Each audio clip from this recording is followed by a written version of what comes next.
Assalamualaikum warahmatullahi wabarakatuh. Yang kami hormati Bapak Sukiman SPD MSI selaku Kepala SDN Tambak Mulyo 01, Bapak Ibu semuanya yang kami hormati, kami bacakan terima kasih atas kesempatannya, atas waktunya meluangkan kegiatan pada siang hari ini pada kegiatan diseminasi pengibasan budaya positif di lingkungan sekolah SDN Tambak Mulyo 01. Salawat serta salam kita panjatkan kehadirat Allah ke junjungan Nabi Muhammad SAW yang kita tunggu-tunggu sahabatnya di Yaumul Akhir.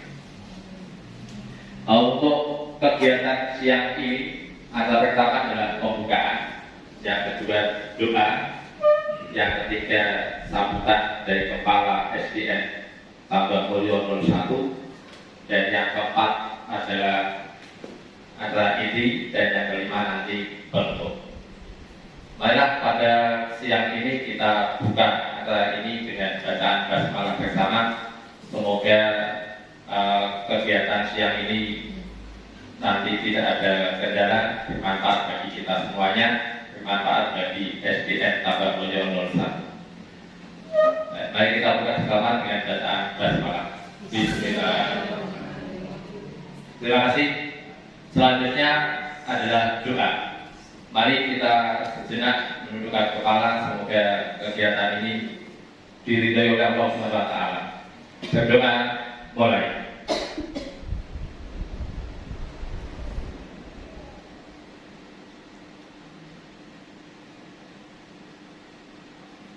Selesai. Terima kasih.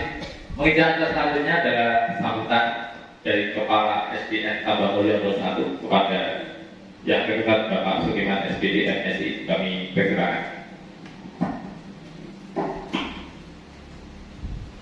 Assalamualaikum warahmatullahi wabarakatuh.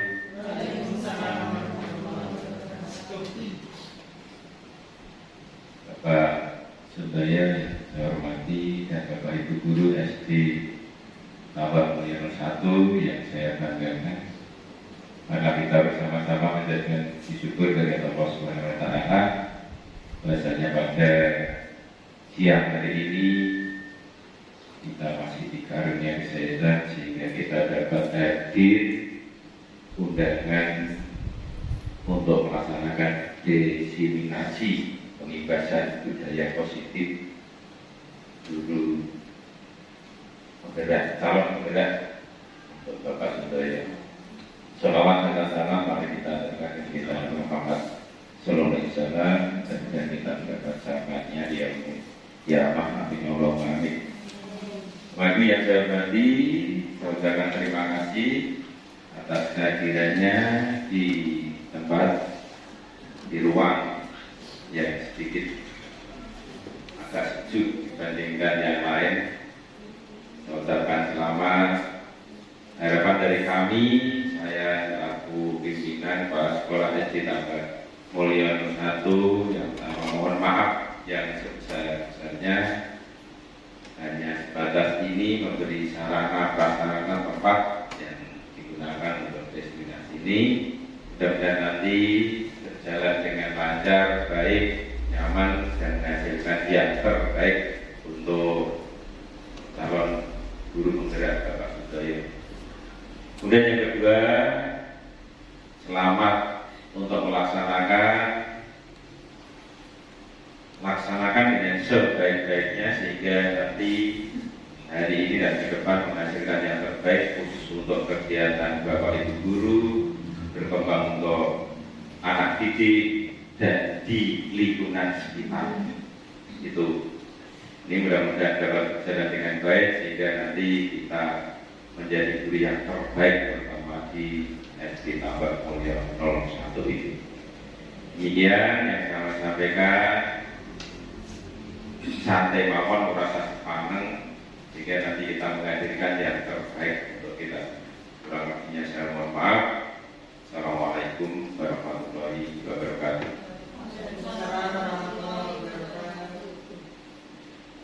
Terima kasih atas sambutannya dari Bapak Sudirman SI selaku Kepala SDN Tambak Mulyono. Selanjutnya adalah ini, yaitu dengan materinya adalah diseminasi pengimbasan budaya positif di lingkungan sekolah SDN Tambak Mulyono 1. Ya.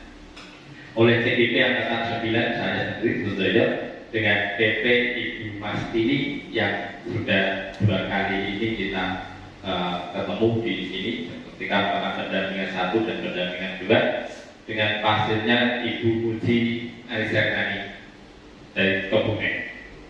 Baik Bapak Ibu, pada kesempatan siang ini capaian khusus yang hendak kita capai dari kegiatan siang ini, satu adalah mengetahui konsep budaya positif yang di dalamnya terdapat konsep perubahan paradigma, stimulus respon dan telekontrol, kemudian ada motivasi perilaku manusia, motivasi internal dan eksternal, keyakinan kelas, hukuman, konsekuensi dan kebenaran, 5 kebutuhan manusia, dan nanti sampai dengan praktek atau simulasi penerapan segitiga restitusi. Yang kedua adalah menerapkan strategi disiplin positif, di mana nanti strategi ini adalah memerdekakan siswa untuk menciptakan ekosistem sekolah yang aman dan berpihak pada anak. Yang ketiga adalah menyusun langkah strategi yang efektif untuk mewujudkan kolaborasi dengan seluruh pemangku kepentingan sekolah, supaya tercipta budaya positif yang dapat mengembangkan karakter siswa.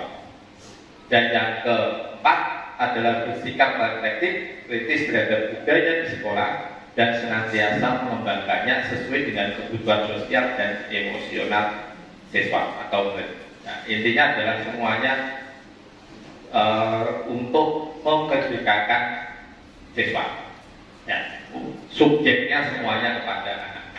Baik, untuk memulai siang ini kita supaya lebih agak santai, cuacanya yang sangat panas sekali, namun di ruangan yang cukup representatif ini kita bisa agak santai. Kita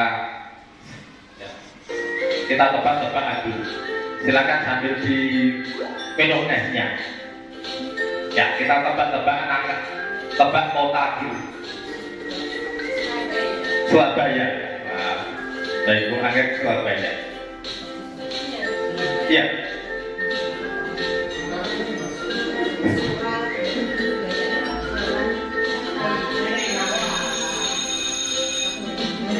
Oh betul. Tepuk tangan. Yang kedua.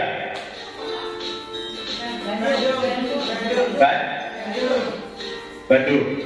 Apakah betul? Ya, ada 2 jawaban yang beda.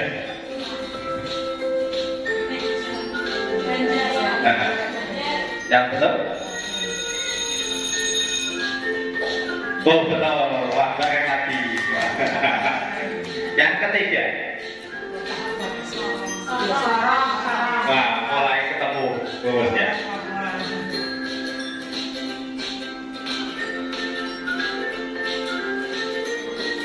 Yang ketiga jawabnya adalah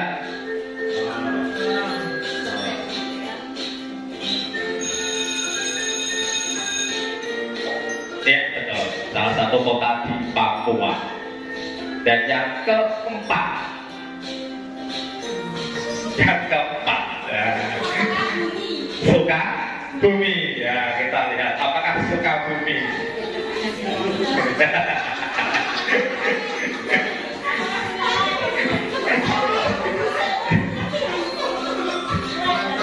Sukabumi.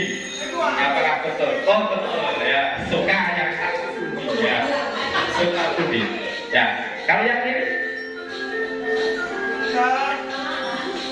Yang ini apa? Telaga. Kupang. Kata Bu Beri Kupang. Nah, kita lihat Kupang. Apa betul? Oh, kuping.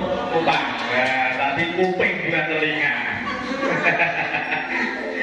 Nah, lanjut.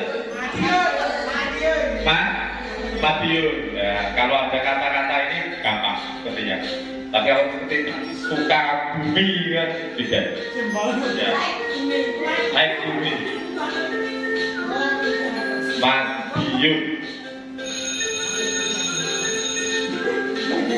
Oke, betul, Madiun. Yang ketujuh, ada 10 kan?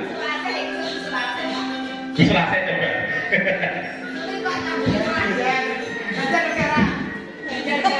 Apa? Nyu, ini nyu.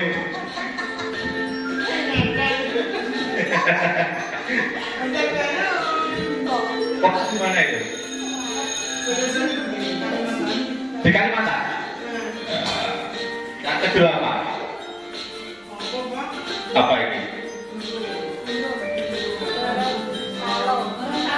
Gorontalo. Ya, kita lihat apa Gorontalo. Ya. Setia betul Gorontalo.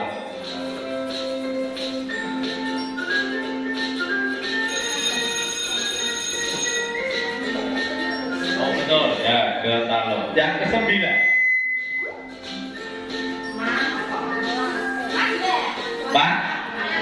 Magelang. Nah, ini gelang. Magelang, bukan cincin.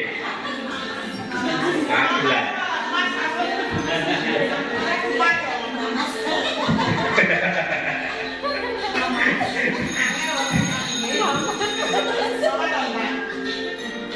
Betul, Magelang. Yang ke-10.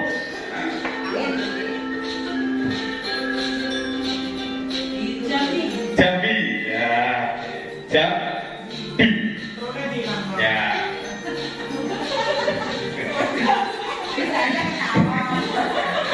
Jambi ya betul Jambi. Oke, nah itu hanya untuk ngisi waktu kita supaya tidak terlalu cepat. Oke. Pada siang ini nanti kita akan bicara 6 pokok nanti. Yang pertama adalah disiplin dan nilai-nilai kebajikan universal. Yang kedua adalah teori motivasi, hukuman, penghargaan, dan restitusi. Yang ketiga, keyakinan kelas atau sekolah. Yang ketiga ini nanti kita simulasi. Yang keempat, kebutuhan dasar manusia dan dunia berkualitas. Yang kelima, restitusi 5 posisi kontrol. Dan yang keenam, segitiga restitusi. Yang keenam nanti kita juga akan mencoba simulasi penerapan segitiga restitusi dalam penyelesaian masalah anak. Jadi nanti yang ketiga dan yang keempat kita coba untuk simulasi. Karena ini 3 dan 4 biasa kita laksanakan dan biasa kita laksanakan di awal maupun di kegiatan setiap hari di kelas. Baik, untuk yang pertama, pembelajaran dengan paradigma baru merupakan pembelajaran dengan prinsip pembelajaran berdiferensiasi, sehingga para peserta didik belajar sesuai kebutuhannya berdasarkan tahap perkembangan sesuai teori psikologi model untuk mewujudkan profil pelajar Pancasila. Nah, jadi kegiatan belajar itu adalah kita sesuai kebutuhan siswa. Jadi kita tidak memaksakan, bukan siswa yang ikut kita atau siswa yang anut dengan kita, tapi kebalikannya. Ya, jadi kita sesuai dengan kebutuhan siswa untuk wujudkan profil pelajar Pancasila. Ya, ada 6 yang biasanya sudah kita tepuk setiap pagi. Nah, ini yang menjadi biasanya miskonsepsi kita. Nah, ya, bahwa yang pertama adalah ilusi bahwa guru bisa mengontrol siswa. Yang kedua, ilusi bahwa semua penguatan positif efektif dan bermanfaat. Yang keempat, ilusi bahwa kritik dan membuat rasa bersalah mampu menguatkan karakter. Dan yang keempat adalah ilusi bahwa orang dewasa berhak memaksa. Ini adalah salah satu, keempat ini adalah biasa yang menjadi ilusi kita di dalam kehidupan nyata, dalam kehidupan kita di kelas. Kadang kita mengontrol siswa supaya mengikuti kita. Nah, atau sebaliknya. Bahwa orang dewasa tidak memaksa, kita selaku yang dewasa memaksa ke anak harus ini. Ternyata itu adalah ilusi yang salah. Maka dengan ilusi itu tadi kita akan mencoba mengubah paradigma yang semula adalah stimulus respon ke pendekatan teori kognitif. Sebagai contoh misalnya, stimulus respon itu adalah kebutuhan kita sama. Jadi semua satu kelas itu sama. Tapi sesuai dengan teori kognitif bahwa kebutuhan kita beda. Bahwa setiap anak memiliki kebutuhan yang beda-beda, tidak disamakan. Nah, makanya nanti ketika kegiatan pembelajaran di kelas tentunya ada perlakuan yang berbeda terhadap anak yang sudah mampu dan anak yang belum mampu. Nah, yang kedua adalah semua telah melihat hal yang sama. Bedanya yang ini melihat beda-beda, satu dan dua bersama. Yang ketiga, kita mencoba mengubah dari pandangan sama dengan kita. Artinya memaksa bahwa orang lain harus punya pandangan yang sama dengan kita. Sedangkan dari kontrolnya adalah kita berusaha memahami pandangan orang lain tentang dunia. Artinya kita memahami bahwa setiap orang lain punya pandangan yang beda-beda. Yang keempat, perilaku dulu dilihat sebagai suatu kesalahan. Ini sebagai stimulus respon. Sedangkan yang kontrolnya adalah semua perilaku memiliki tujuan. Anak yang mungkin memiliki perilaku yang misalnya terlambat dan sebagainya, itu sebetulnya adalah ada tujuan. Nah, jadi bukan semata-mata adalah suatu kesalahan. Kemudian stimulus respon selanjutnya adalah orang lain bisa mengontrol saya. Maka kontrolnya adalah hanya Anda yang bisa mengontrol diri Anda. Nah, maka yang bisa mengontrol diri kita sendiri itu ada sebetulnya ada pada diri kita sendiri, bukan orang lain. Nah, sama halnya ke anak. Anak kita paksa, kamu harus kerjakan tugas ini besok selesai, tugasnya ini. Nah, sebetulnya yang bisa mengontrol siswa itu adalah siswa itu sendiri, bukan kita. Nah, kita hanya bisa menumbuhkan motivasi dia supaya dia mampu mengontrol dirinya ke hal yang positif. Nah, yang selanjutnya saya bisa mengontrol orang lain, ini tadi sudah sama. Pemaksaan ada pada saat bujukan gagal. Nah, dari kontrolnya adalah kolaborasi dan konsensus menciptakan pilihan yang baru. Kemudian stimulus respon, pikirnya adalah menang kalah. Sedangkan dari kontrolnya pikirannya menang win-win solution. Nah, kata guru bahasa Inggris ngono. Kayak win-win solution. Ya. Nah, maka tidak ada posisi yang kalah. Semuanya posisinya menang-menang. Jadi ada kita di depan sebagai guru dan anak sama-sama punya posisi win, menang dan menang. Tidak ada anak yang dikalahkan, kita yang posisinya seakan-akan menang, tidak. Ya. Disiplin positif. Disiplin asal katanya disiplina, yang artinya dalam belajar. Disiplin mengacu pada disiplin diri yang memiliki tanggung jawab terhadap apa yang dilakukan berdasarkan nilai yang diyakini. Berarti sesuai dengan nilai-nilai yang diyakini. Nanti kita bahas setelah ini nanti nilai-nilai kebajikan. Nah, disiplin positif merupakan salah satu cara penerapan disiplin yang bertujuan untuk menumbuhkan kesadaran serta memberdayakan peserta didik tanpa imbalan, pekerjaan, reward, ancaman atau hukuman. Jadi kita menumbuhkan budaya disiplin positif ke anak itu bukan karena ada reward kepada anak, bukan karena anak diancam, tapi kita tumbuhkan rasa motivasi yang berasal dari dirinya sendiri bahwa pentingnya disiplin. Moga Pak Adi. Ya, jadi bukan karena dia itu pengen dapat reward atau bukan karena dia itu takut diancam oleh hukuman. Ya, tapi bagaimana kita nanti menumbuhkan motivasi dia supaya anak selalu disiplin positif. Ya. Sebagai seorang pendidik, tujuan kita adalah menciptakan peserta didik yang memiliki disiplin diri, sehingga mereka berperilaku mengacu kepada nilai-nilai kebajikan universal. Nah, ini tadi nanti nilai-nilai kebajikan. dan memiliki motivasi intrinsik dalam perubahan perilaku yang lebih baik. Nah, motivasi ini nanti sama dengan yang ini tadi, ya, dan juga yang ini adalah tumbuh dari dirinya, jadi ada kesadaran dari siswa. Kalau yang penghargaan dan reward, ancaman dan hukuman ini karena ada motivasi yang dari luar diri atau eksternal. Nah, nilai kebajikan yaitu nilai yang disepakati bersama, lepas dari suku, bangsa, agama, bahasa maupun latar belakangnya. Nah, jadi ada nilai yang disepakati bersama tanpa melihat suku bangsanya, agamanya apa, bahasanya apa, latar belakangnya bagaimana, tidak dilihat apakah dia si kaya, si miskin, dan tidak lihat anak gedongan, anak tidak, semuanya dilepaskan dari sini. Contoh nilai kebajikan institusi atau organisasi atau lembaga. Ya. Setiap institusi, organisasi atau lembaga memiliki nilai-nilai kebajikan masing-masing yang telah disepakati.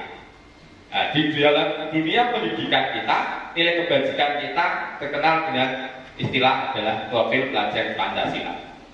Ada 6. Nah, ini saya ambil contoh 3 saja. Banyak sebetulnya. Ya. Ada beriman, bertakwa kepada Tuhan Yang Maha Esa dan berakhlak mulia, mandiri, secara kritis, kebinekaan global, bergotong royong dan kreatif. Ini adalah nilai kebajikan. Nilai-nilai kebajikan yang hendak kita capai, yang di dalam dunia pendidikan dikenal dengan profil pelajar Pancasila. Ada yang IPO Climate Yes Program PGP. Nilai kebajikannya ini. Ini hanya salah satu contoh saja. Ada yang keterampilan hidup dan skill. Nilai-nilai kebajikannya adalah dapat dipercaya, positif, mendengar yang aktif, tidak merendahkan orang lain, memberikan yang terbaik dari diri dan sebagainya. Dan masih banyak nilai-nilai kebajikan yang lain. Dari nilai kebajikan itu nanti akan mendorong manusia untuk melakukan perilakunya. Tadi ada 2, motivasi ekstrinsik dan intrinsik. X itu berarti dari luar dirinya. Anak biasanya itu melakukan hal disiplin karena apa? Biasanya untuk menghindari ketidaknyamanan atau hukuman. Dia takut pulang berangkat siang ke nopo, nanti nek telat dihukum. Nah, ini berarti dia adalah motivasinya tidur karena takut hukuman atau sanksi. Yang kedua adalah untuk mendapatkan imbalan atau ribet. Aku tak makan tisu nek makan tisu ning kelas aku untuk bintang. Disanjung. Nah, ini adalah sebagai motivasi ekstrinsik. Biasanya ketika motivasi ini itu akan hilang sendirinya apabila hal yang mendorong itu tidak dilakukan. Misal, kebiasaan pagi yang anak telat itu biasanya ada hukuman. Tapi misalnya yang biasa memberikan hukuman izin nggak masuk, maka anak menjadi tidak disiplin lagi. Sama halnya ini, biasanya aku lihat teko isu dari dialog dan dia kasih tepuk tangan. Aku mau teko isu setengah nemu gak dia kasih sanjungan. Nah, maka besok biasa kembali lagi. Nah, ini biasanya motivasi ekstrinsik. Dan yang ketiga adalah untuk menjadi orang yang mereka inginkan dan menghargai diri sendiri dengan nilai yang mereka percaya. Nah, ini tumbuh dari dalam diri sendiri. Tumbuh dari hati yang paling dalam.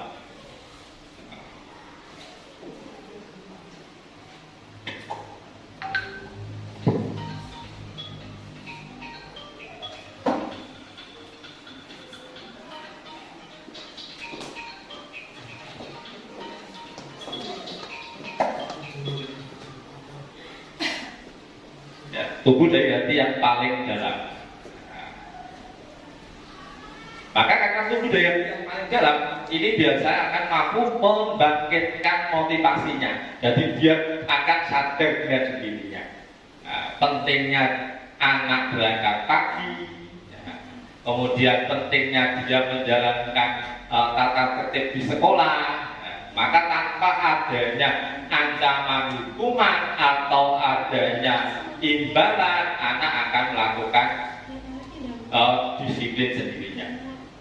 Dan inilah yang diharapkan nanti. Jadi menumbuhkan motivasi implisit pada diri anak untuk berbudaya positif.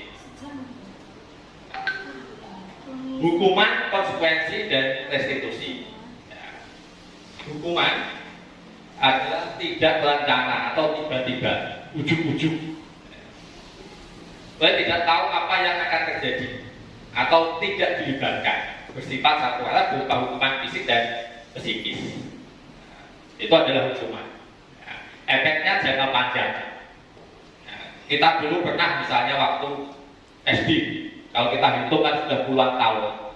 Ketika SD mungkin pernah dicetak, nganti tuwola, nganti sampai dengan punya anak putu mesti eling.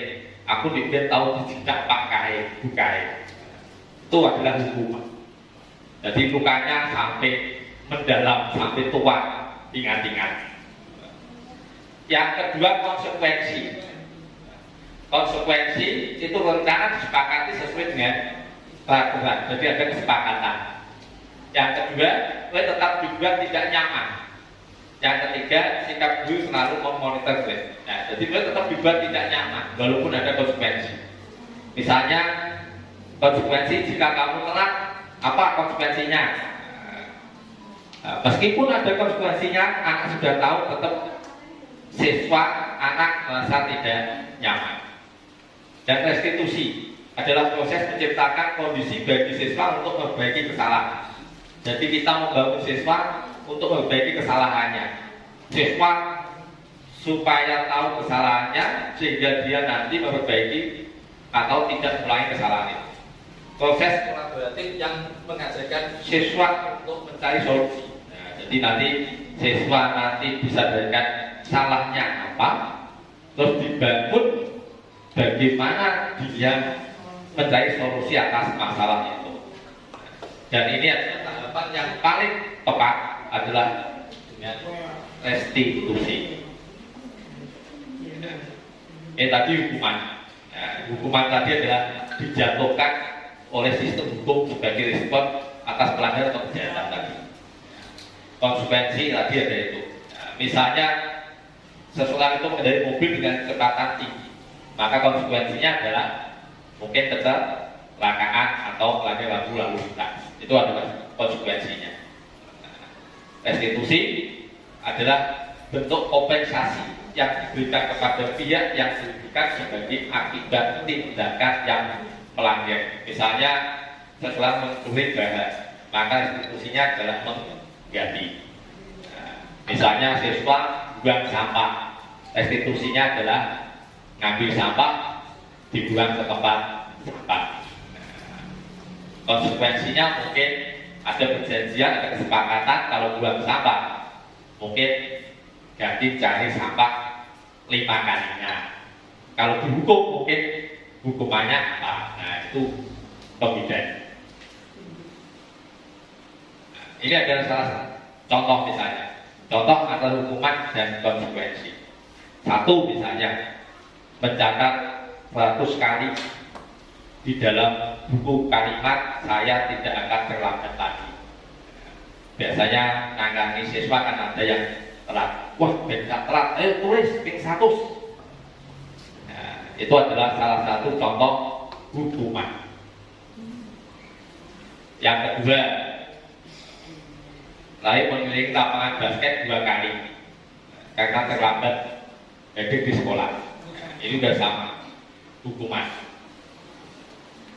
Kemudian contoh yang ketiga, siswa diminta push up 15 kali karena tidak memakai masker ke sekolah.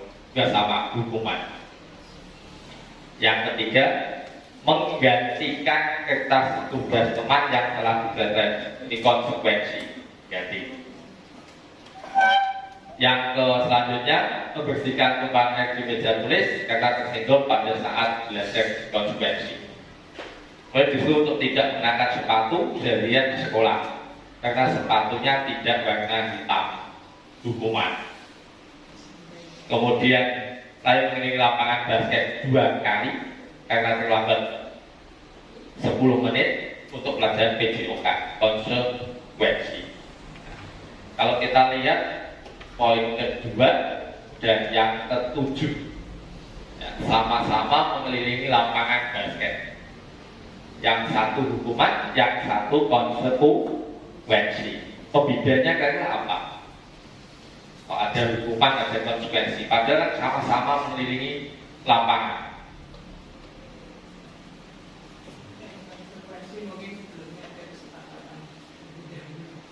Ya, Bu Kolisong, coba. Apa Bu seperti itu enggak apa? Di dunia security nggak ada yang salah, nggak ada yang betul. Itu Bu dia ya. Nggak ada yang salah, nggak ada yang betul di dunia security. Selalu betul semuanya. Ya, untuk kami mengelilingi lapangan basket untuk sekolah PJOK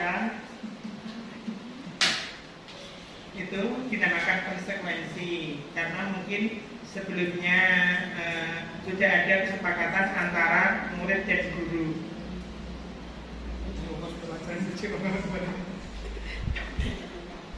Dan yang poin kedua, lari mengelilingi lapangan basket 2 kali itu hukuman karena anak terlambat edit ke sekolah lebih jam 7. Oke, ya, terima kasih Bu Kolisong. Tepuk tangan Bu Kolisong. Ya, tepat sekali Bu Kolisong. Ya, yang poin kedua ini adalah hukuman. Nah, ya, hukuman. Yang ketujuh ini adalah konsekuensi. Yang ketujuh sama dengan kedua, hukumannya sama, perlakuannya sama. Tapi yang ketujuh adalah konsekuensi. Karena yang ketujuh ini sudah ada kesepakatan dengan guru PJOK. Jadi di awal itu dia sudah kesepakatan. Nanti ketika terlambat belajar dia mesti ada konsekuensinya apa. Nah, kalau yang kedua ini itu adalah aturan sekolah itu masuk jam sekian. Nah, jadi belum ada kesepakatan. Maka ini dinamakan hukuman. Nah, jadi itu pembeda. Dihukum oleh penghargaan, dapat penghargaan malah dihukum. Nah, ini kan ada 7. Nah, yang pertama adalah jangka pendek dan jangka panjang. Jika mendapatkan penghargaan untuk melakukan sesuatu yang baik, maka kita senantiasa berharap mendapatkan lagi. Kita tidak menjadi tindakan yang baik yang kita lakukan. Jadi ketika anak itu mendapatkan penghargaan, sebetulnya disadari atau tidak, dia ingin mendapatkan kembali lagi. Nah, jadi dia melupakan bahwa hal yang dilakukan itu adalah hal baik atau tindakan yang baik. Karena dia fokusnya adalah mendapatkan penghargaan. Nah, yang kedua, penghargaan tidak efektif. Nah, jika kita memberikan suatu penghargaan untuk melakukan sesuatu, maka kita harus terus-menerus memberikannya. Jika kita ingin hal tersebut mendapatkan penghargaan yang diinginkan. Jadi ketika anak ingin ingin melakukan sesuatu lagi, istilahnya bisa itu tumangan, tuman. Jadi ketika kepengen itu lagi ya dipancing dengan apa? Nah, maka ini dikatakan tidak efektif. Yang ketiga adalah penghargaan rusak hubungan. Ini biasanya ada anak yang mendapatkan penghargaan, temannya biasanya dihujati.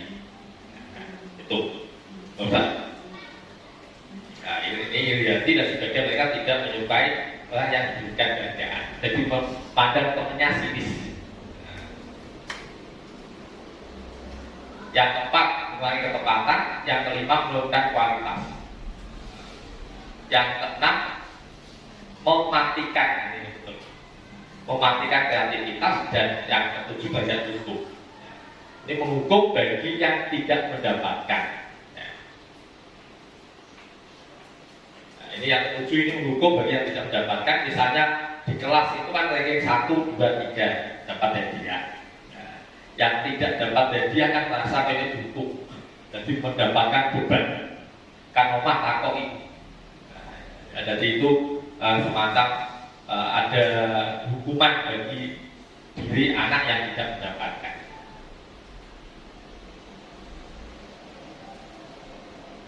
Selanjutnya adalah keyakinan. Nah, sudah masuk poin yang ketiga. Nanti setelah ini nanti kita simulasi. Keyakinan kelas. Mengapa keyakinan kelas? Mengapa bukan tata kelas? Nah, kok keyakinan kelas? Mengapa kita memiliki tata tentang penggunaan helm pada saat mengendarai kendaraan roda 2? Nah, kemungkinan jawabannya adalah untuk keselamatan.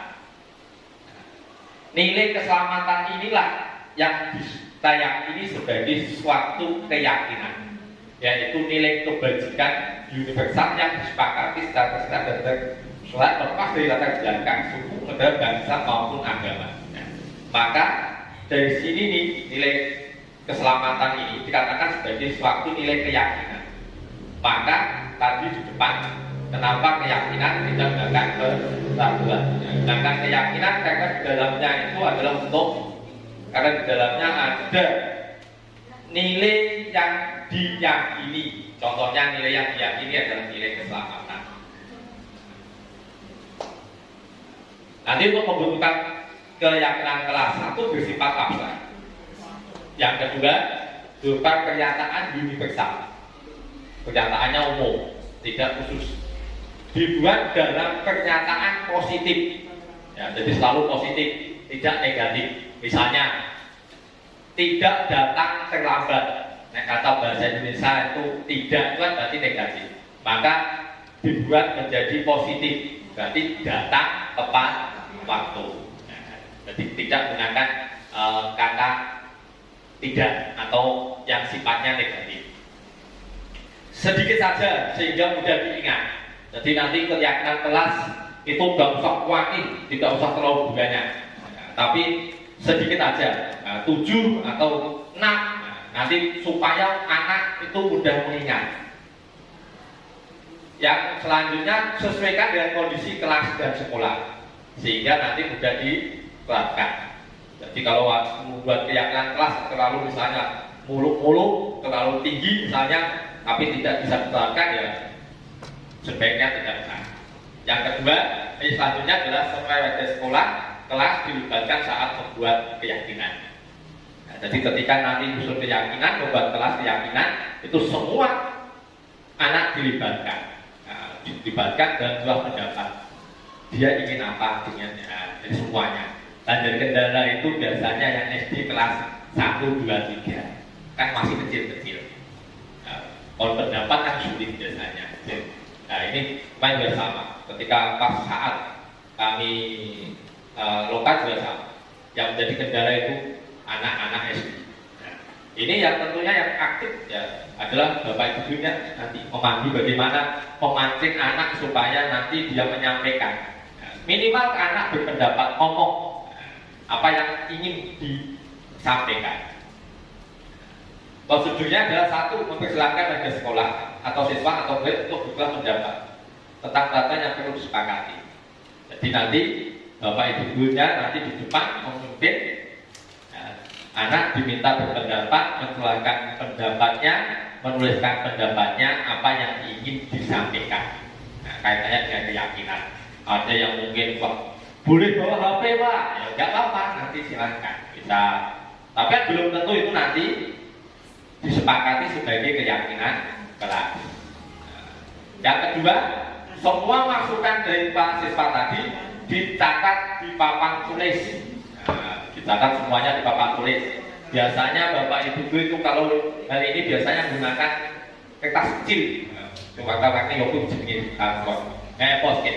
Biasanya gunakan itu. Jadi anak-anak tulis, kemudian nanti ditempelkan. Setelah tulis ditempelkan, maka dipandu oleh bapak ibu wali kelas menyusun keyakinan kelas dengan menggunakan kalimat dalam bentuk negatif menjadi positif. Nah, menghilangkan kata-kata negatif menjadi positif. Nah, sehingga nanti terpikir bahwa semuanya positif. Karena menurut ahli bahasa itu ketika membaca hal negatif itu sampai psikologi langsung atau tidak langsung anak akan mengikuti. Tidak boleh terlambat. Itu aslinya itu membangkitkan imajinasi anak, ilusi anak dengan kata terlambat. Maka diubah ke positif menjadi datang tepat waktu. Kemudian yang keempat, setelah disusun menjadi kalimat negatif ke positif, maka ditinjau ulang keyakinan kelas atau sekolah secara bersama untuk menentukan keyakinannya. Datang tepat waktu, ini kira-kira keyakinannya apa? Jadi dinilai.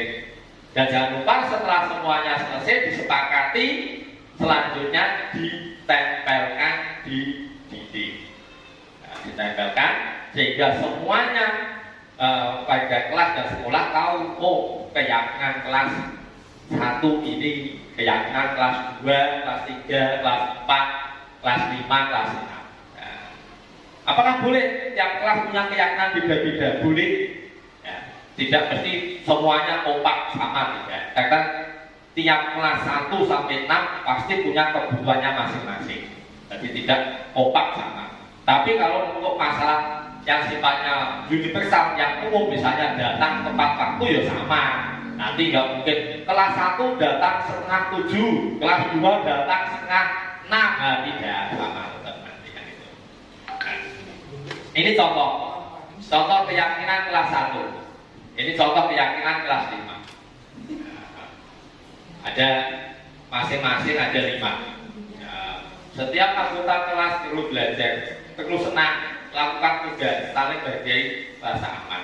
Ini kelas 1. Ini kelas 5. Selalu bersikap positif, senantiasa menjadi diri terbaik, percaya dan menikmati orang lain serta dalam miliknya, berkomitmen terhadap setiap tugas, senantiasa membantu.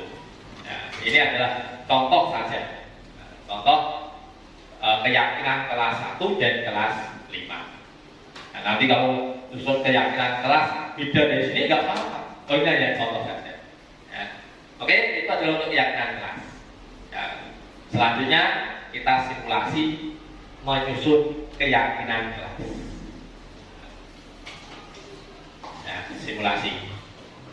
Simulasi penyusunan keyakinan kelas. Nanti salah satu Bapak Ibu nanti bertindak sebagai guru wali kelasnya yang akan memfasilitasi penyusunan keyakinan kelas. Yang lain Bapak Ibu bertindak sebagai siswanya. Nanti semuanya punya pendapat, silakan bertukar pendapat. Ya, ini saya fasilitasi berupa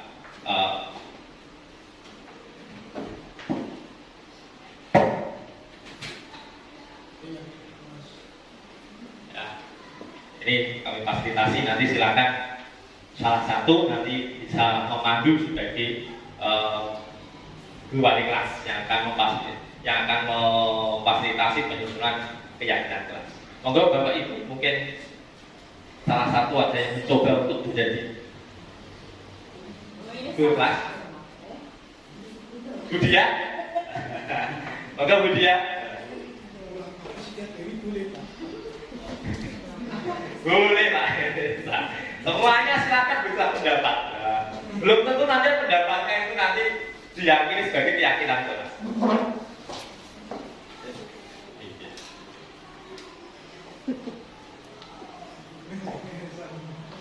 Assalamualaikum warahmatullahi wabarakatuh. Selamat pagi anak-anak. Bagaimana kabarnya hari ini? Baik, sehat. Sudah pada sarapan belum? Sudah, kok lemes? Sudah pada sarapan? Oke. Baiklah anak-anak, alhamdulillah hari ini kita masuk pada hari pertama ya setelah liburan akhir semester kemarin. Anak-anak sekarang sudah naik ke kelas 4 ya. Anak-anak jadi satu tingkat lebih tinggi, kemarin kelas 3, sekarang sudah masuk ke kelas 4. Dan di kelas 4 ini Bu Diah yang akan membersamai anak-anak menjadi wali kelas anak-anak sekarang ya. Untuk hari pertama ini, sebelum memasuki pembelajaran, kita akan membuat yang namanya keyakinan kelas. Ada yang tahu anak-anak apa itu keyakinan kelas? Sudah belum? Belum. Ya udah, jadi begini anak-anak. Pasti anak-anak itu memiliki suatu impian. Saya ingin bahwa saya nanti seperti apa? ingin kelasnya bersih atau kelasnya rapi, bapak ibu gurunya tidak marah-marah misalnya, itu impian kalian. Jadi harapan kalian. Nah ini nanti ibu aja kalian untuk membuat kesepakatan, ya, kesepakatan bersama yang kita sepakati antara ibu guru bersama anak-anak semua untuk membuat kesepakatan kelas nanti yang akan kita rangkum dalam keyakinan kelas agar kelas kita nanti menjadi lebih nyaman, aman, seperti itu ya anak-anak. Dalam pembuatan keyakinan kelas nanti anak-anak harus menggunakan kalimat-kalimat yang positif atau kata-kata yang positif. Misalnya coba Mbak Anggar, salah satu impian mungkin Mbak Anggar ingin kelasnya seperti apa nanti? Bersih. Oke. Kalau bersih misalnya jangan membuang sampah sembarangan. Nah nanti ketika membuat keyakinan kelas, anak-anak jangan menggunakan kata tidak atau jangan. Oke, jangan menggunakan kata-kata yang negatif. Kita menggunakan kata-kata yang positif. Contohnya kalau jangan membuang sampah sembarangan diganti apa? Menjadi membuang sampah sembarangan. Membuang. Oke, bagus. Ini tadi Bu Dia ngecek konsentrasi anak-anak semua. Oke, tepuk tangan untuk anak-anak kelas 4. Oke, membuang sampah pada tempatnya. Bagus, Mbak Anggar konsentrasinya bagus. Oke, tidak usah berlama-lama. Ibu nanti akan membagikan ini post-it anak-anak ya. Satu murid ibu bagikan satu, anak-anak curah pendapat di situ. Nanti dituliskan satu saja, ya. Dituliskan satu keyakinan kelas yang ingin anak-anak harapkan kita sepakati di kelas kita. Oke, ibu bagi ya anak-anak. Ibu beri waktu selama 5 menit saja. Oke? Silahkan ditulis. Oke. Oke, dimulai dari sekarang, silakan. Oke, sudah semua? Kalau sudah bisa ditempel ke papan yang sudah ibu siapkan. Bukan sini. Sini, Kak Ilas.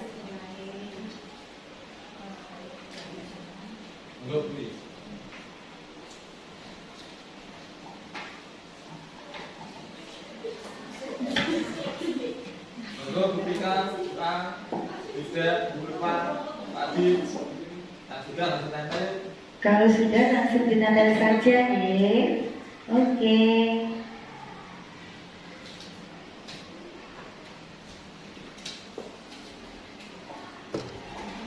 Ayo. Belum? Sudah. Ayo yang lain yuk. Oke, ya betul, di atas juga boleh. Boleh, asal bukan.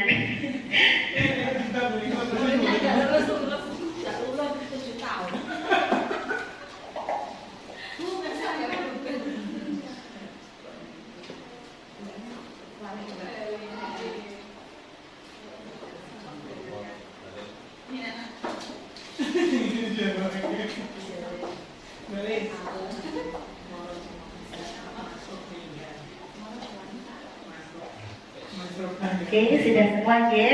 Sekarang coba ibu minta 2 perwakilan murid-murid ibu yang ganteng-ganteng dan cantik-cantik ini ya, untuk kita evaluasi sama-sama. Bisa kita tinjau apa saja pendapat teman-teman kita. Yuk 2 murid, yuk siapa yang mau maju ke depan? Iya Mbak Anggar, ayo silakan maju ke depan. Satu lagi, siapa yang mau menemani teman kita yang paling cantik ini? Iya Mbak Maida, silakan maju ke depan. Oke, bisa kita cek dulu ya pendapat teman-temannya.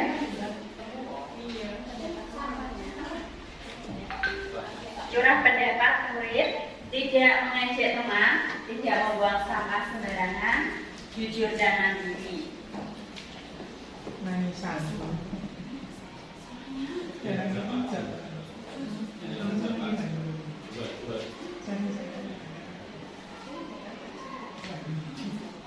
Satu kali lagi, jujur dan mandiri.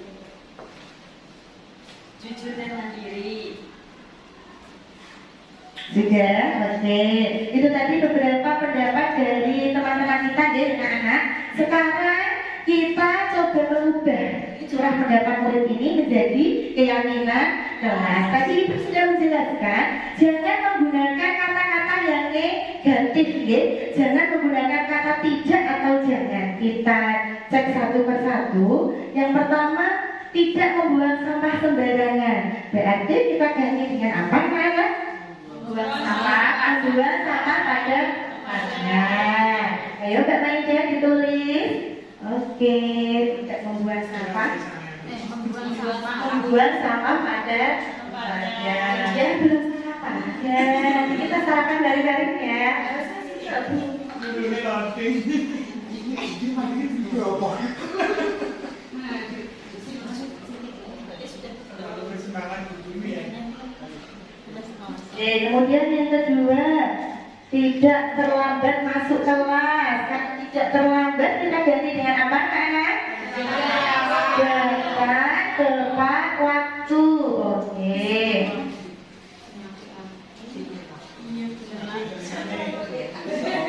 Tulisannya apik, Mbak.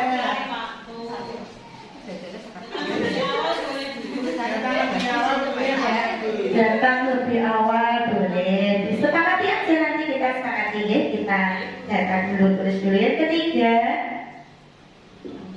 berdoa sebelum dan sesudah belajar. Sudah sesuai belum anak-anak? Sudah ya, kan? Yang positif ya. Oke, bisa ditulis Mbak Maida. Yang ketiga, berdoa sebelum dan sesudah belajar. Oke.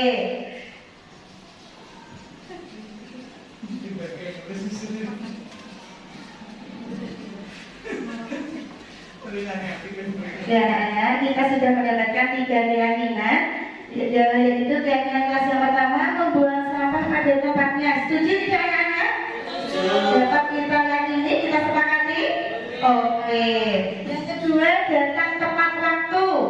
Setuju? Harus datang tepat waktu ya. Kemudian yang ketiga, berdoa sebelum dan sesudah belajar. Dapat kita sepakati untuk keyakinan kelas 4? Oke, sekarang karena sudah kita sepakati, kita tanda tangani ya. Di sini wali kelas 4. Kemudian dan di sini perwakilan ketua kelas ya. Oke. Laki-laki ya, Mbak. Ya, apa ini ya? Ini dia sudah tanda tangan. Sekarang silakan ketua kelasnya langsung ke depan untuk tanda tangan.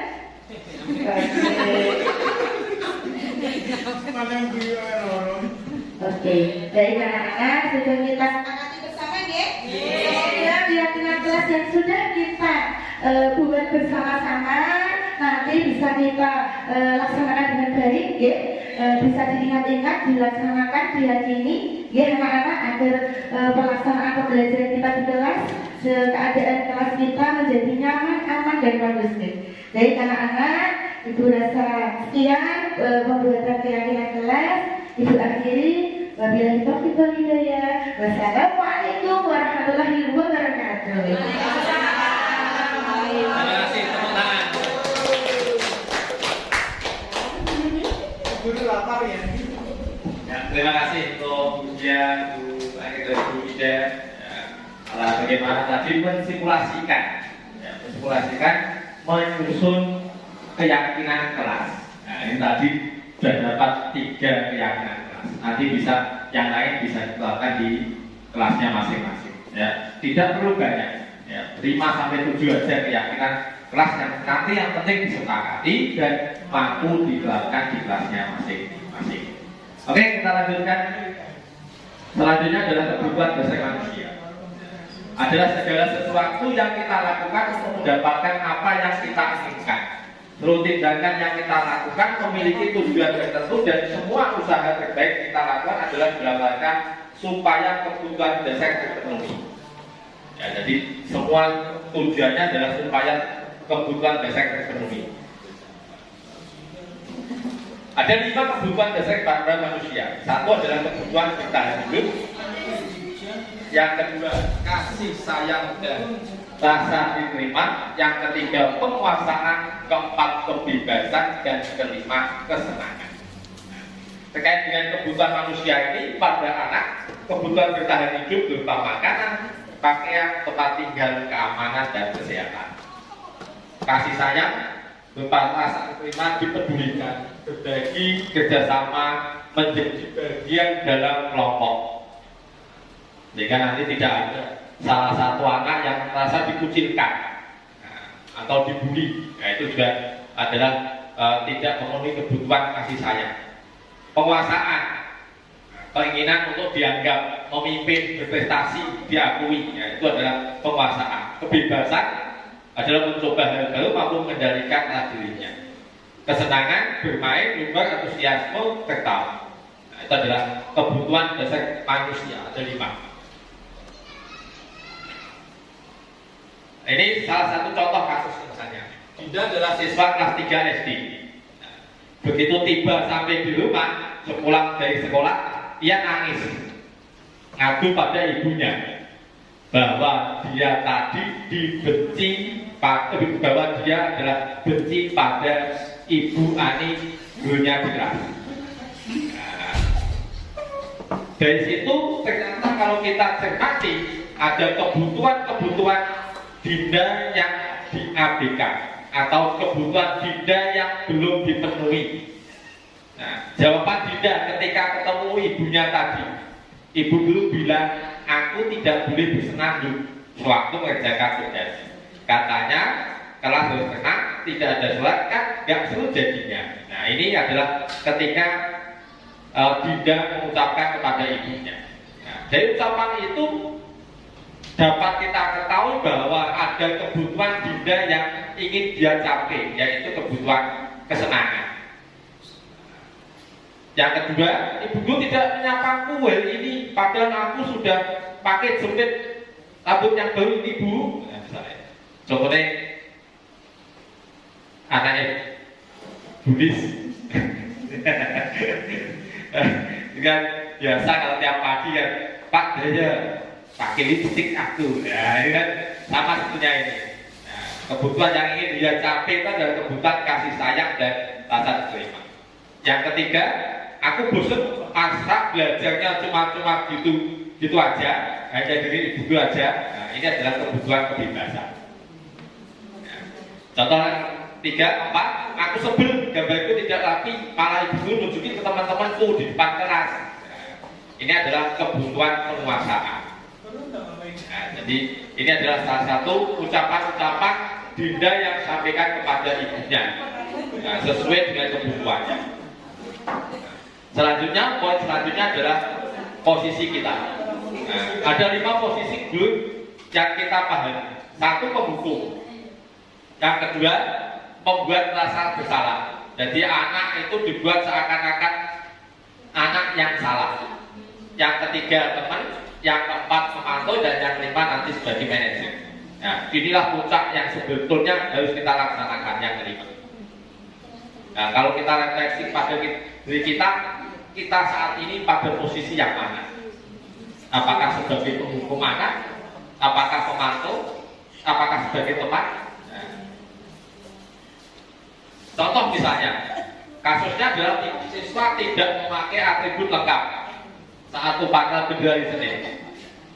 Maka posisi Bapak Ibu guru yang sebagai penghukum adalah memberikan hukuman pada anak supaya hormat pada bendera selama 1 jam. Itu menunjukkan bahwa dia posisinya sebagai penghukum. Posisi membuat rasa bersalah anak dipanggil, dibentak. Sudah berapa kali kamu mengecewakan saja. Nah, itu adalah posisinya sebagai pembuat rasa bersalah. Posisi sebagai teman, sok dekat dengan anak. Ayo dong, ikuti aturan sekolah. Tolong bantu bapak ibu ya. Sekali ini aja. Ya sudah, tidak apa-apa. Lain kali jangan berbuat seperti itu lagi ya. Itu kan suasana dekat dengan anak. Nah, ini adalah posisi dia, bapak ibu sebagai teman. Kemudian yang keempat, posisinya sebagai pemantau. Pemantau biasanya adalah menyajikan datanya. Kamu sudah melanggar peraturan sekolah ini, sudah berapa kali kamu? Kamu tahu konsekuensinya? Setelah upacara kamu beri atributnya, konsentrasi dan jangan lupa, jangan diulangi lagi. Nah, ini adalah salah satu contoh ungkapan-ungkapan sebagai pemantau. Dan posisi puncak yang dilakukan nanti adalah posisi kita sebagai seorang manajer. Nah, ini duduk bersama dengan siswa untuk mengetahui, menunjukkan siswa kesalahannya apa dan bagaimana solusinya. Nah, jadi siswa dituntut untuk menemukan kesalahannya, dituntut ada keyakinan, nilai keyakinan apa yang sudah dilanggar oleh siswa, kemudian siswa bisa menemukan solusi atas masalahnya. Nah, itu adalah contoh posisi bapak ibu yang sebagai manajer. Kita lihat, ini ada ilustrasinya sedikit.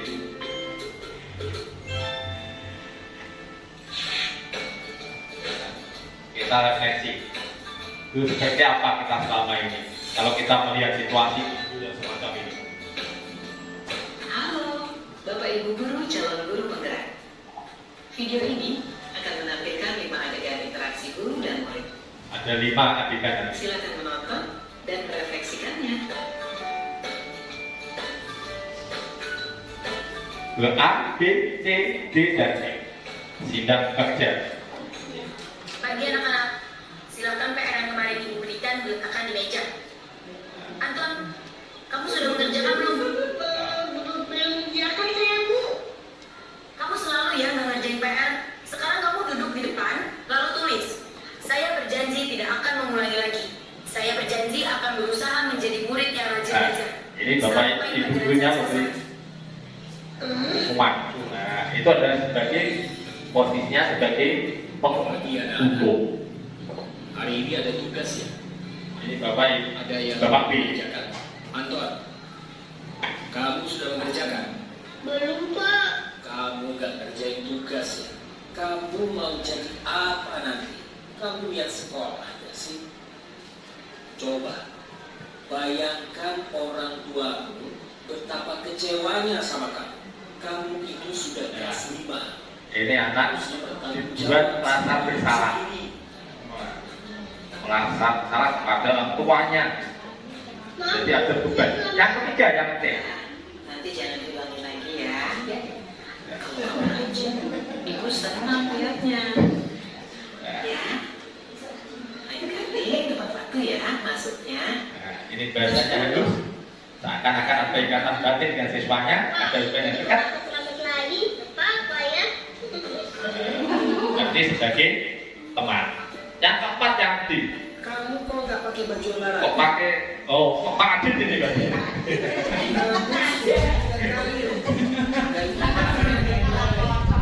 Ya Pak, 3 kali berarti saya dapat sanksi Pak. Sebagai pemantau itu. Dan yang ini yang kelima, yang kita harapkan posisinya semacam ini. Saya ngumpulin Sebagai manajer. Maaf ya Bu, saya terlambat ngumpulin tugas. Kenapa kamu terlambat mengumpulkan tugas? Iya Bu. Anak dituntut untuk menemukan kesalahannya. Gak sempat ngerjain tugas. Kira-kira nih, apa yang bisa kamu perbaiki supaya kamu bisa mengerjakan tugas tepat waktu? Kemudian dituntut Kapan biasanya untuk kamu menemukan solusinya. pengenalan? Ya tenang sampai jam 8 malam Bu. Bagaimana kalau kamu membuat jadwal? Kapan kamu akan mengerjakan tugas? Oh gitu ya Bu. Saya coba deh Bu. Terima kasih Bu. Jadi ketika Ketika posisi kelima kan anak bahagia, nah, tidak ada perasaan merasa salah atau disalahkan. Nah, jadi anak dibuat dia itu sadar atas kesalahannya dan dia tahu solusinya apa, sehingga nanti harapannya tidak akan mengulangi lagi. Ini salah satu contoh kalimat-kalimat yang saya ucapkan. Saya kecewa sekali dengan kamu. Kira-kira posisinya apa ini? Saya kecewa sekali dengan kamu. Posisi sebagai? Iya, posisi apa? Apakah teman, penghukum, atau pembuat rasa salah? Pembuat rasa salah, ya, tepat tulis. Ya, saya merasa kecewa. Jadi anak seakan-akan dibuat sebagai titik masalahnya ada di dia. Kamu tidak pernah benar melakukannya. Posisi sebagai apa? Membuat rasa bersalah sudah. Apa rencanamu untuk menyelesaikan masalah ini? Nah, betul. Nah, ini posisi yang paling tepat ini. Nah, kemudian, ayolah lakukan demi bapak ibu ya. Sebagai apa? Teman. Kamu tidak pernah mendapatkan nilai jika tidak mengerjakan tugas ini. Sebagai apa ini? Membuat rasa bersalah sudah. Nah, oke. Dan yang kelima, keenam, pokok bahasa yang terakhir keenam adalah segitiga restitusi, yaitu proses dialog yang dijalankan oleh guru agar menghasilkan nilai yang mandiri dan bertanggung jawab. Jadi dengan proses dialog ini harapannya nanti adalah siswanya itu mandiri dalam arti dia bisa menemukan solusi atas kesalahannya dan bertanggung jawab atas kesalahannya. Tahapannya ada 3, disusun dalam bentuk segitiga, makanya dikatakan sebagai segitiga restitusi. Tahapannya yang pertama adalah menstabilkan identitas, yang kedua validasi tindakan yang salah, dan yang ketiga menanyakan keyakinan. Apakah tahapan ini boleh dibolak-balik? Boleh, tidak apa-apa. Jadi ketika kita menyelesaikan masalah dengan penerapan segitiga restitusi, kita misalnya memvalidasi tindakan yang salah dulu, ya tidak apa-apa, boleh. Ya, makanya ini dibuat sebuah segitiga. Jadi tidak ada mana yang pertama dulu, mana yang kedua, ketiga, tidak ada. Yang penting adalah ketiga tahapan ini dilakukan semuanya. Nah, pertama menstabilkan identitas. Nah, berdasarkan prinsip membuat kesalahan adalah bagian dari proses pembelajaran. Nah, jadi kita menegaskan ke anak bahwa salah itu tidak ada masalah. Salah itu hal yang biasa. Jadi anak tidak merasa bahwa dia takut salah. Makanya biasanya di kalimat yang seringkali digunakan, berbuat salah itu adalah hal yang wajar, itu biasa. Tidak ada manusia yang sempurna. Bapak ibu juga pernah melakukan hal itu. Ibu atau bapak tidak mau mencari siapa yang salah, tapi ibu ingin mencari solusi dari masalahmu. Jadi anak tidak merasa bersalah. Jadi intinya kita meskipun anaknya salah digugung. Intinya. Yang kedua, validasi tindakan yang salah. Berdasarkan prinsip setiap perilaku berupaya memenuhi suatu kebutuhan tertentu. Jadi setiap anak yang melakukan kesalahan itu punya prinsip bahwa dia ingin memenuhi kebutuhan yang ingin dicapai. Nah, tadi kasus Dinda, ada kasus macam itu. Dia ingin kebutuhannya apa tadi? Kebutuhan kesenangan, kebutuhan penguasaan, kebutuhan kasih sayang. Sebetulnya itu yang ingin dia penuhi. Nah, kalimat yang bisa Bapak Ibu sampaikan kepada anak sebagai tindakan validasi tindakan yang salah ini, satu adalah kamu pasti punya alasan mengapa melakukan hal itu. Padahal kamu bisa melakukan yang lebih baik dari ini ya. Kamu patut bangga karena telah melindungi sesuatu yang penting buatmu. Nah, ini adalah salah satu contoh kalimat-kalimat yang seringkali digunakan sebagai validasi tindakan yang salah. Contoh yang ketiga, langkah ketiga, ya, yaitu menanyakan keyakinan. berdasarkan prinsip dari Koko bahwa pada dasarnya kita termotivasi secara intrinsik. Berarti kita itu menanyakan keyakinan apa yang sudah dilanggar oleh siswa. Jadi kita membangkitkan motivasi anak dari dalam diri anak supaya dia sadar bahwa ada keyakinan yang telah dia lahir tadi. Contohnya pernyataan yang Bapak Ibu gunakan, apa keyakinan kelas kita?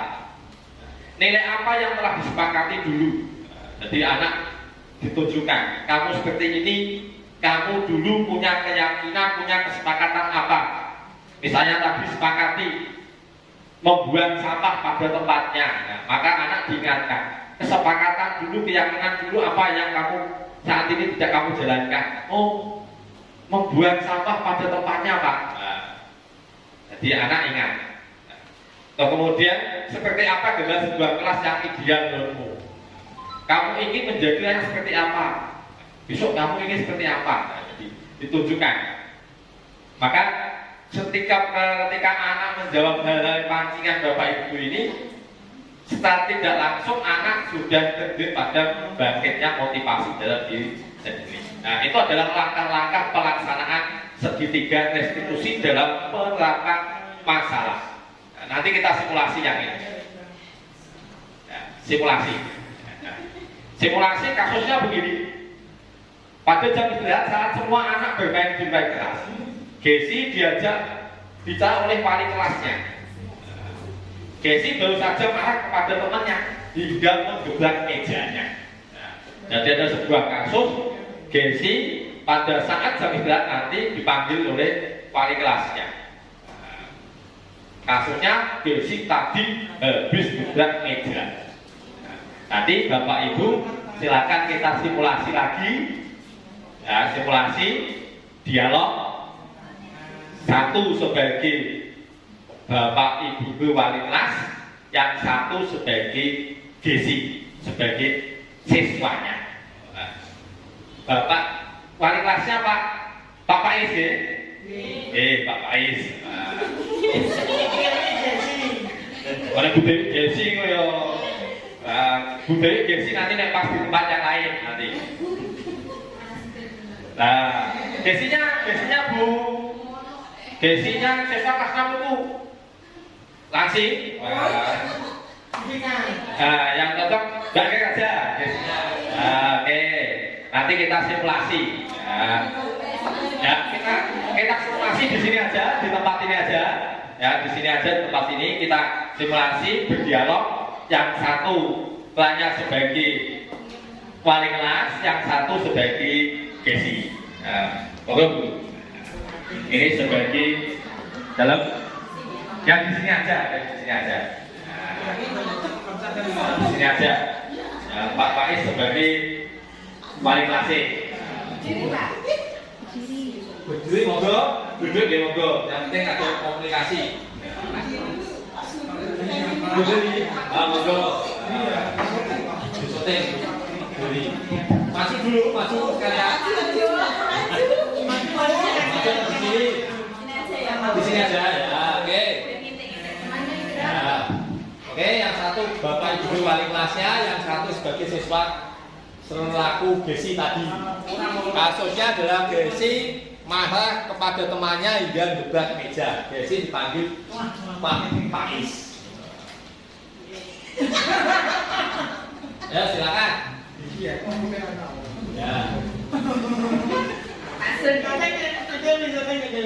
Nah, tadi Pak Guru dapat laporan dari ketua kelas, katanya Nak Gesi bertengkar dengan kita ya, apakah betul seperti itu? Ya Pak, habisnya seksual sih. Kenapa Nak Gesi kesel? Pak, si Siti itu suka mencontek. Bukan saya saja pekerjaannya yang mencontek, tapi semuanya rata-rata dia itu mencontek. Oh, begitu. Pantes kamu kesal, jengkel. Jika Pak Guru itu di posisi kamu, pasti Bapak juga akan berbuat hal yang sama. Iya Pak.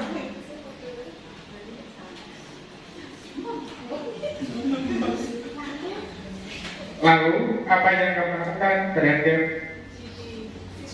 Siti? Saya marah-marah Pak.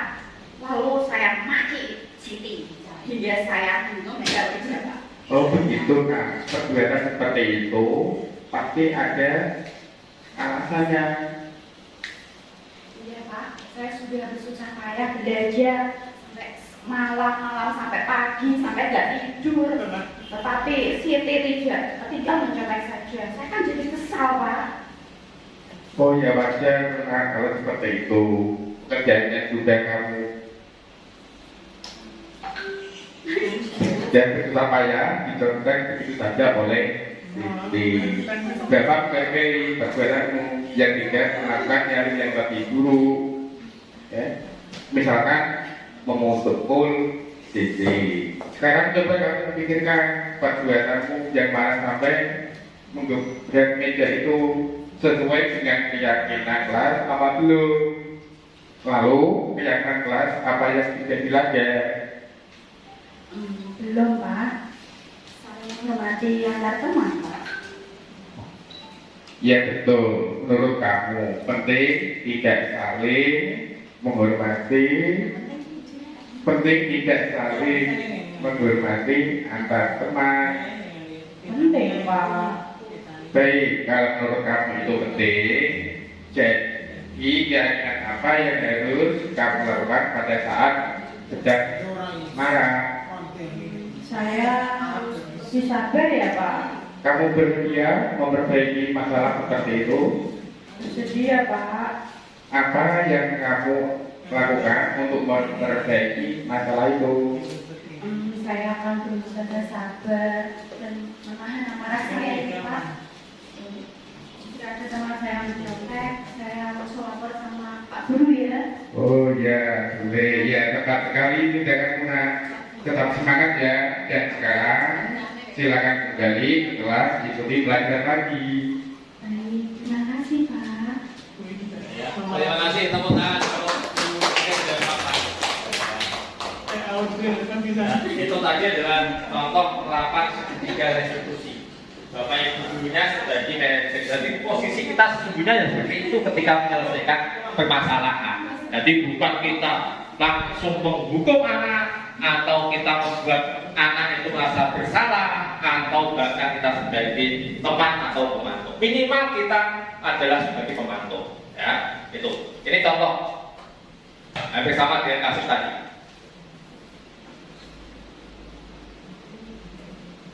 Siang Sarah. Siang Pak. Sudah lama nggak ketemu Sarah?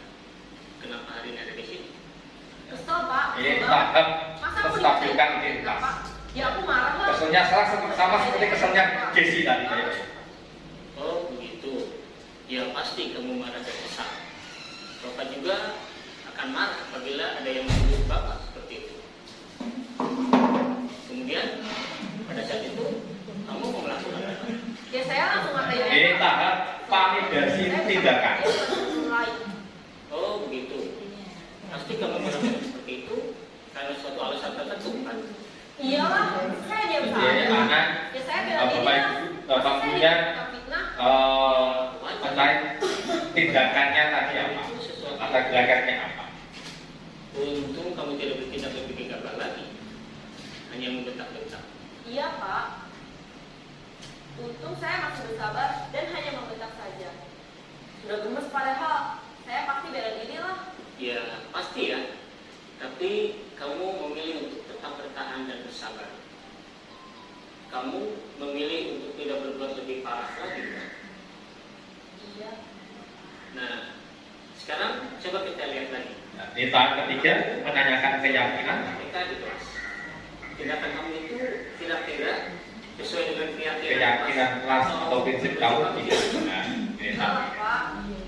Capek Pak. Jadi siswa dituntut untuk mengetahui keyakinan apa yang telah dia langgar sendiri. Ya, saya sebenarnya sangat. Nah, ini keyakinan yang sudah tadi itu menjadi orang lain. Mungkin saat itu saya menjadi emosi, jadi tidak menunjukkan sikap itu. Kamu meyakini tidak? Menghargai orang lain itu penting buat kamu. Yakinlah Pak. Iya, setuju. Kita harus saling menghargai. Namun ada juga keyakinan yang kita sepakati. berarti yang perlu kita jalankan apabila kita sedang marah, kan? Ya, saya bisa lebih proaktif, mulai dengan diri sendiri. Saya bisa jadi lebih sabar, mengambil kebijakan untuk Ini siswa dituntut jadi tingkah atau perbuatan apa yang harus dia lakukan. sedia, Pak. Kalau kamu memperbaiki masalah ini, kamu akan menjadi orang seperti apa? Jadilah seperti apa? Bertanggung Bertanggung jawab. dan senantiasa proaktif. Iya, menurut kamu bagaimana rasanya menjadi orang seperti itu? Ya nyaman lah, bangga bisa bersabar dan menekan diri. Baiklah kalau begitu. Yuk kita pikirkan bagaimana memperbaiki masalah ini. Ya, itu adalah contoh kan. Ya, sama dengan tadi yang diterangkan oleh Pak Faiz dan juga kita. Ya, itu adalah tahapan penerapan segitiga restitusi. Yang penting adalah ketiga tahapan dilakukan, dilaksanakan. Urutannya bebas, mau bulan balik silakan. Yang penting ketiga tahapan tadi semuanya terpenuhi. Oke, itu yang kita dapat kami sampaikan kepada Bapak Ibu semuanya. Ya, kita sudah sampai selesai, sampai pada penghujung akan diseminasi pengibasan budaya positif di lingkungan sekolah. Demikian atas waktunya Bapak Ibu meluangkan waktu dan tempatnya di sini. Saya mengucapkan terima kasih yang sebesar-besarnya kepada Bapak Ibu semuanya, khususnya pada Pak Sukiman selaku Kepala SDN Tambang Mulyo 01. Kurang lebihnya kami mohon maaf. Semoga apa yang kita sampaikan di sini, apa yang kita diskusikan di sini bisa berimbas positif pada sekolah kita. Demikian, kurang lebihnya mohon maaf. Wabillahi taufiq wal hidayah. Wassalamualaikum warahmatullahi wabarakatuh. Waalaikumsalam.